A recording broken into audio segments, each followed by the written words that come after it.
City News is brought to you by East Brewster Lawyers Rotorua, celebrating 100 years of legal excellence and innovation.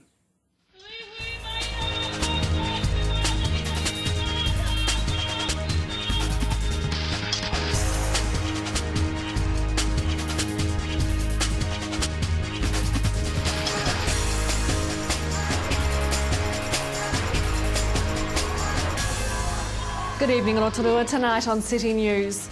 Police are seeking witnesses to 2 sexual assaults exactly 2 weeks ago at the lakefront and village green. Local MP Todd McClay says he'll take the proposed changes to Rotorua's electoral boundaries in his stride, and the inaugural Māori basketball tournament gets underway this weekend at the Energy Events Centre. Police are seeking witnesses to 2 sexual assaults exactly 2 weeks ago at the lakefront and village green. A 22-year-old woman and a 15-year-old girl were both assaulted in the area by who police describe as a drunk male. Police believe the 2 incidents are linked. Witnesses with information are asked to contact Detective Owen of the Rotorua CIB, or information can also be provided anonymously to Crime Stoppers on 0800 555 111. Local MP Todd McClay says he'll take the proposed changes to Rotorua's electoral boundaries in his stride. The proposal could see the Rotorua electorate gain Te Puke and the surrounding Western Bay of Plenty area and lose the area around Makatu to the coast. It could also lose Kawerau and Murupara to the East Coast electorate. Mr McClay says he'll be sad to see the towns go, but will still work hard for all the people in the Bay of Plenty.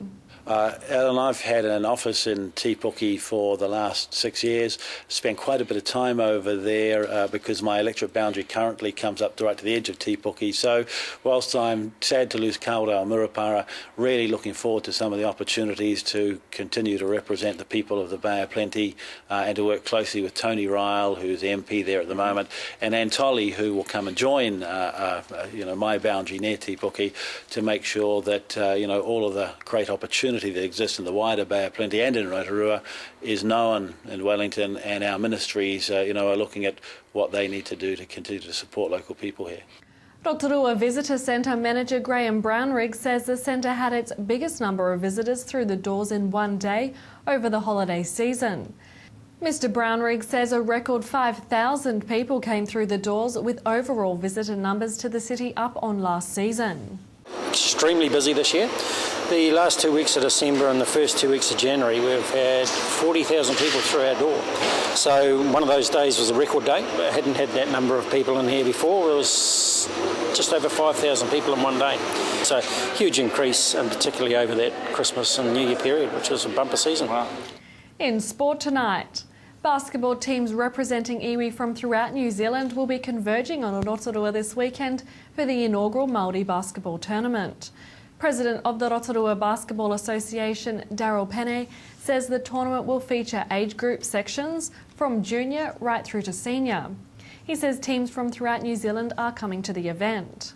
We've got 44 teams confirmed from as far south as Porirua, that's the Ngāti Toa tribe down there, Taranaki. We've got to the east coast, we've got Ngāti Porou, Te Arawa here, Waikato, and the furthest team up north is Kaitaia, which will be Te Arawa. For more information about this weekend's tournament, go online to rotoruabasketball.org.nz. To your weather now. Tonight will be fine with light winds and an overnight low of 12. Tomorrow, Wednesday, cloudy periods with light winds, a high of 24 and a low of 14. And looking out to Thursday, long sunny spells with easterlies, a high of 22 and a low of 9. And the marine forecast for Lake Rotorua for Wednesday, variable 5 knots, northerly 10 knots developing in the afternoon and then easing at night, with waves less than half a metre, and there'll be a few cloudy periods. Still to come tonight on City News, we visit the SPCA and talk with new manager Eve Johnson. We review the Glow Festival with events and venues Martin Croft, and we preview Waitangi Day celebrations on at Whakarewarewa Village.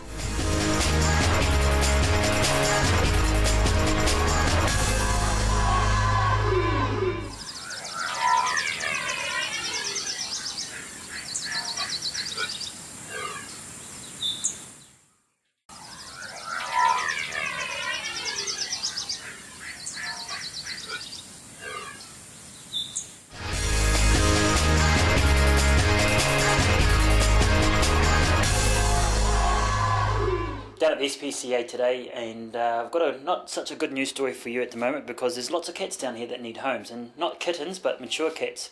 Now, with me today is one of the ladies in charge down here at the SPCA, Kelly Littlewood. Thanks for joining us today, Kelly.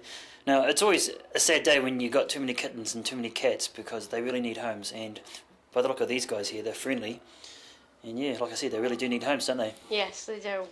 Little girl here has been here just over a year. That's this little girl here. Yes.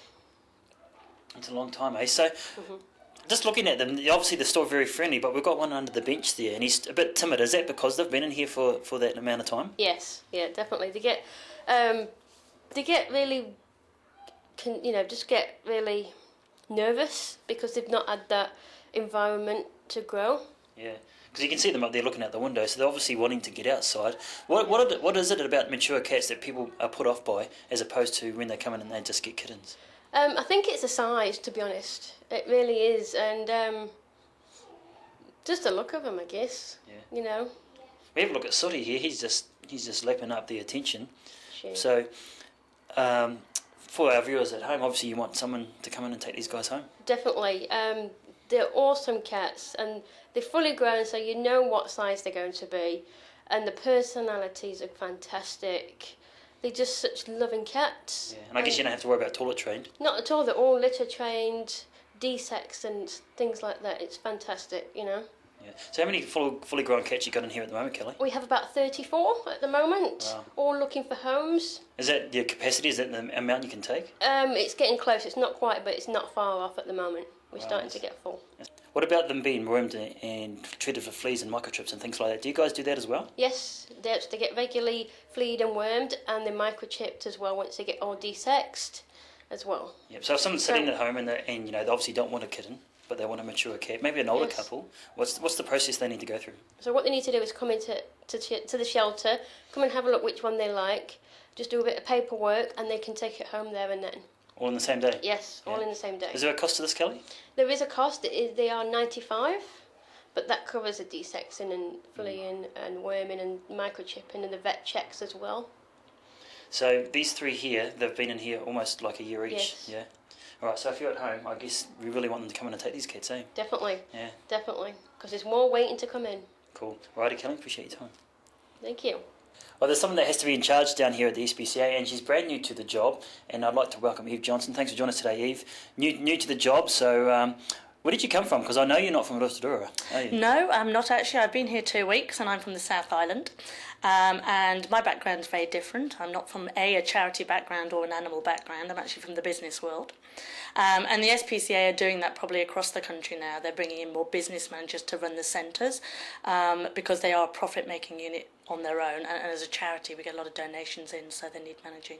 So 2 weeks, tough job, or you just slotted right in and you found your niche in society? I love animals, and I think that's a really great start. It's good because I'm looking at it as a business, so I'm really going to be able to help them with processes and some change here. We handle about 3,000 animals a year, so it's a big centre here in Rotorua, and it's good to be making some changes. Wow. Now, we just finished talking to Kelly, and she said you've got too many mature cats in here. Certainly have. Yeah, we need to do something about it. So we did mention off camera that you're going to introduce some new policies to stop having the cats in here for so long. So how does that work? Well, what we want to try and do is, first of all, we're going to work with all our other centres in the region. So if we bring a cat in and we can't home it within the first couple of months, we'll first of all go out to our other centres, say in Taupo and Taronga. And then what we'll do at a 3-month time is we'll assess what cats we've got and work with the public to get them rehoused. It's really important that the mums and dads are looked after too, and a lot of people come in and fall in love with a kitten. It's natural, same as a puppy. But these cats really shouldn't be here for a year. It's not fair on them. Yeah, you can see that, like I said to Kelly, you can see them out the window, and they're wanting to go outside. So. And they are absolutely lovely natured. As I said, they're handled a lot by our volunteers. And because they're all de-sexed and everything, there's no viciousness in here. They're all quite calm, loving animals. Especially Sooty. You can't hear him at home, but he's vibrating on my leg, so he's got the purr on. I think he wants to go home with you, Alan, actually. I certainly do. Yeah. Now, you mentioned volunteers. Now, I know the SPCA is always looking for volunteers. Is that the case now? Yes, please. We're always looking for people. We do a 3-hour shift pattern, and any time that you can spare us during the week, we'd really appreciate if somebody could put their hand up and come in and help. What about donations? Yep, absolutely. We run on donations, of course, so anything that you can spare, even if it's $5 a month or $5 a week, even if you can donate food to us, anything really that will help, even if you've got some old stuff that you'd like to turn over for our SPCA shop, such as furniture, settees, chairs, anything really, bric-a-brac, please drop it down to our shop. So that's sort of run like a second-hand store, isn't it? People can just drop off their gear and you sell it, and it helps run the SPCA. Absolutely. This guy's awesome. I want to take him home. I think you should. I think I should. Now, I know you guys do an awesome job in the community, and so we wish you all the best, Eve, and good luck for the job. Lovely, thank you.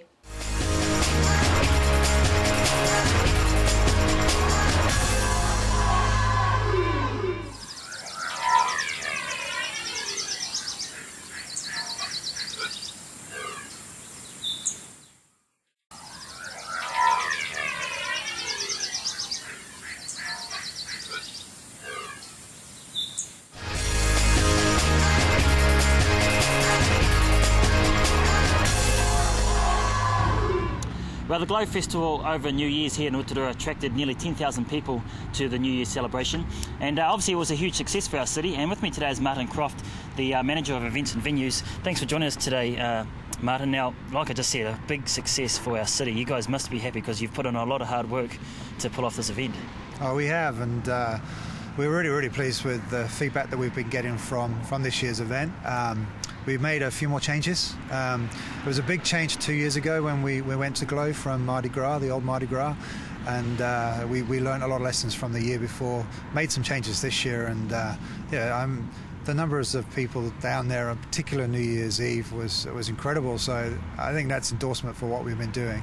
Yeah. So what's the response? Have you got feedback from the public yet? Yeah, in particular about the fireworks. Everyone was really excited about the fireworks. We do spend a little bit more money on fireworks now. That is definitely one of the hero events of the evening. You know, we've got 2 sets of fireworks as well.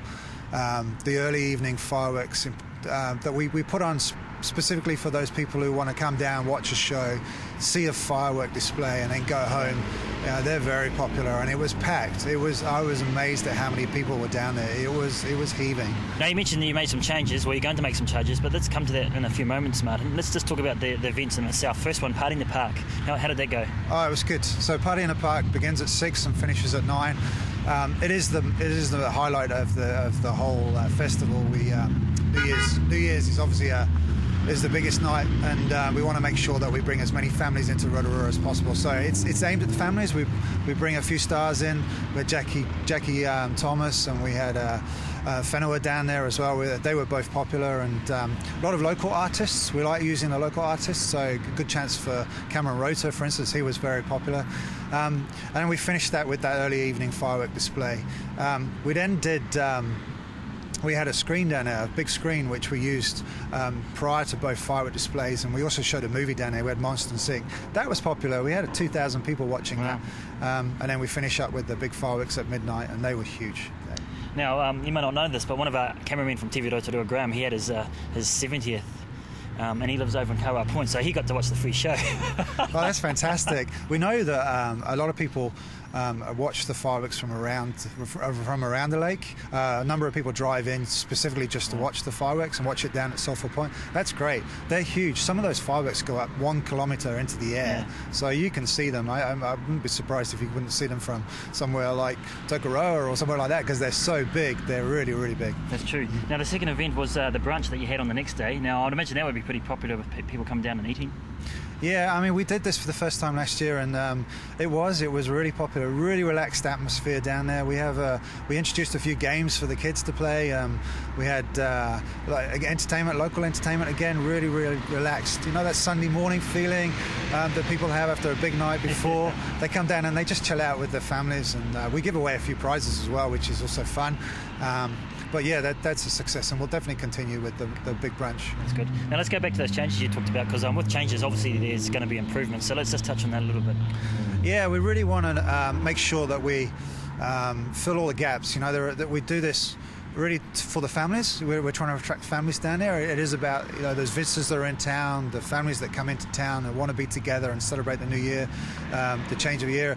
all together in one space, so we try and keep that atmosphere right. But we do know there are gaps, and in particular that gap between the end of the show, the end of the early evening fireworks and the big fireworks at the end of the night. We left the amusements open a bit longer. They stayed open to about 11:30. We had the movie down there, but we're still working on that area, and we'll make some changes next year. You know, we've got the stage now. The stage is down there for the 3 days. We're going to utilise that, and we definitely want to engage with, in particular, the youth. We have a lot of youth down there, and we want to make sure that we talk to them about what we can do next year to make the experience an even better one over those 3 days. Now, obviously, like you said, it's a family show, so obviously there was not really any trouble. No, I mean the atmosphere down is fantastic. The more families we get down there, the better the atmosphere is, and it does help. Ease any of that pressure, any of that tension. So, we've changed it because we want to make sure that everyone that comes into Rotorua on New Year's has a great time, and it's working. It's really working. So we've still got some areas we want to change, and we'll do that. But yeah, it's definitely working. Our numbers were up. We reckon 50% up on last year. So. Now, obviously, we just started 2014, and it's going to be a massive year here for Rotorua. Is there any events that are coming up shortly that you guys are currently organising? We've got a huge May, and May we've got the 50th Rotorua Marathon. So the council are involved in that, and we're really keen to see the largest field that we've ever had, and if we can achieve that, which is over 6,000 people, that'll be fantastic. And we're well on the way to doing that, so we're working with the organisers on that. We've got the usual suspects, which are all fantastic, the likes of Moon Ride, which has changed dates. That's in March this year. We've got Xterra, the 100k Flyer. We've got big events like Rotorua Ultra. Now, Rotorua Ultra has grown from 60 people. This year, we'll probably see 800 people there, and that's getting worldwide attention. So, pretty exciting. And very, very soon, we've got the Bike Festival, which is one of our showcase events. We really want to make sure that one works, and the trust have been set up, and they're doing a wonderful job. So we're really excited about that one as well. So lots going on as always. There is, isn't it? Yeah, well, always something happening. happening. It stays like this. Yeah, absolutely. Appreciate your time, man. No problem. Thank you.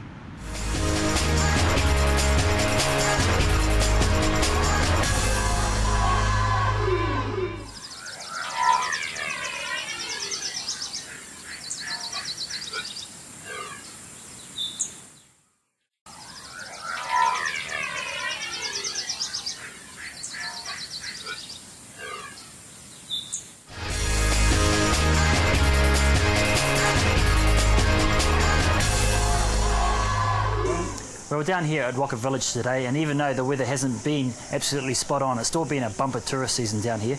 Now, with me today is local marketing guru Paola Tapsell. Thanks for joining us today, bro. Sure. Now, like I just said, it's been a great season for you guys, but the weather hasn't been so great. But today, can't get much better than this. So how has the summer season been for you guys? It's been very busy for us, with the cruise season happening as well, so we've been pretty busy this season. Yeah, and on average, how many would be getting through on each day? Practically about 2 to 250 people a day coming through the village. Yeah, is that pretty normal? Well, actually, that's quite a good record for us. As soon as we go back into the quiet season, it just quietens right down. Yeah. Would you also notice a dip now that the kids are back at school? Yes, we do. Now that the school holidays are over and everybody's going back to work, now we get to see the visitors that have coming to the country coming through the village, because we have a lot of local people around the country who are here in the city that come through the village as well. Wow. So what would someone expect when they walk through the gates here? Well, as they're coming through the gates, they get to see the lifestyle of the families that live in the village, how they utilise the resources for cooking, for bathing, as well as a cultural performance, to see the entertainment side of the Māori culture and get to view the geothermal features. Yeah, I mean, that's a pretty good view from here. We've got Bahuta just taken off there, is it? That's right. In the background, and Prince Charles. Yes. Prince of Wales. Prince of Wales. Yes. Well, yeah, Prince of Wales, Prince Charles, almost the same. So how often do they go off? Do you see them from here very often? Well, you get at least 1 or 2 eruptions within the hour. Yeah. Yes, of the geysers. So it's about timing of the geysers. Yeah. And the other thing is, when we first turned up here, we could hear a performance in the background. So how often do you have someone up there doing the kapahaka and the wata? Okay, we have 2 shows throughout the day, 11:15 in the morning and 2 p.m. in the afternoon. And they're pretty popular. Well, they are. From our church, they think that's the highlight of their tour. Yeah. Now, they also get to make some grass skirts and do some weaving as well, don't they? Oh, they get to see that on the guided tour, how the pew-pews are made through the guides. The guides just demonstrates how they are made. Now, when I introduced you, I called you the local marketing guru, but you actually started here as a tour guide, didn't you? That's right, Yeah. yes. And then eventually moved through to becoming the guide supervisor, and then I got asked if I wanted to move into the marketing area, so I thought that was a new challenge. Yeah, of course. Now, the other thing that I think is really unique about Waka Village is that a lot of the locals, especially someone like yourself, still come down here and use the hot pools. Every morning. Every morning? Yes. Sit there with all the grandparents who are up at that time of the morning and bathing with them, watching the sunrise at the same time. Yeah. What sort of conversation happens in a hot pool at that time of the morning? Or what happens on the news, that's what comes down to the bath. So if everybody catches breakfast in the morning, then they all come back out to the bath and talk about what was on the latest current news. Good stuff. This sounds really good. Awesome. Thanks for your time. You're welcome. Well, for the last 7 years here at Waka Village, they've been celebrating Waitangi Day in a very special way, and this year is no different. Well, with me today is the man in charge of business development here at Waka Village, Jarvis Davis. Thanks for joining us today, Jarvis. Now, obviously Waitangi Day is a huge day for New Zealand, and it's the 8th year that you guys are doing something special. So what are you guys doing? This year, Rotorua Village Charitable Trust is celebrating the cultures of the world. The past 7 years, we've celebrated different continents around the world. So this year, rather than choosing one specific, we've decided to celebrate the whole lot. Well, one big bang, does everybody? Wow. That's the one. During the day, we have entertainment, food, arts and crafts stores. Now, I guess the big thing about culture is food and dance and music. So are you going to be incorporating those things? We are. The likes of our food, we try to get a variety from different cultures. So we've got the likes of Thai, Japanese, Māori, obviously, Mexican. Cool. There's just a whole lot of different. What about the music and dance? Because that's always a big part of culture. Yep, the music and dance, there is a diverse range that we do have, but we do try and keep it local. Yep. So the likes of Cook Islands, Fijians, the Kapahaka Māori, obviously, and then local bands, R&B, pop singers, Now, obviously, this is all on Waitangi Day. Is there a specific time people need to head down here? The event runs from 10 o'clock till 3 o'clock. Now, normally there's a cost to get into the village, but on Waitangi Days, do you do anything different for that? We do. For our locals, we ask them for gold coin donation, which is actually given back to the chosen charity of the day, which is Love Soup Feed the Need. Our national and international visitors will receive a 50% discount, so rather than being charged with $35, we ask them for $18. Wow, that's great. Now, obviously, because we have such a big Māori population here in Rotorua, how are you getting the word out there that this is going to be a big day for Waka Village? We've done things like posters, radio adverts and things, but our biggest one is word of mouth, because of the people that have been here before, telling their people. Yeah. So it's pretty much word of mouth is our biggest marketing tool used for Wakanuia. And hopefully with the help of TV Rotorua, there'll be more people coming. Definitely. So, Jarvis, appreciate your time. Not a problem. Sounds like a lot of fun to be had on Waitangi Day at the Whakarewarewa Village. Don't forget, if you have a news event that we can support, give the office a call and talk with one of the team on 07 3488 984, or you can email news@tvrotorua.co.nz. And you can also catch up with City News online via our website tvrotorua.co.nz. Thanks for joining us tonight. Ko Maria. Supporting local content so you can see more of New Zealand on air. City News was brought to you by East Brewster Lawyers Rotorua, celebrating 100 years of legal excellence and innovation.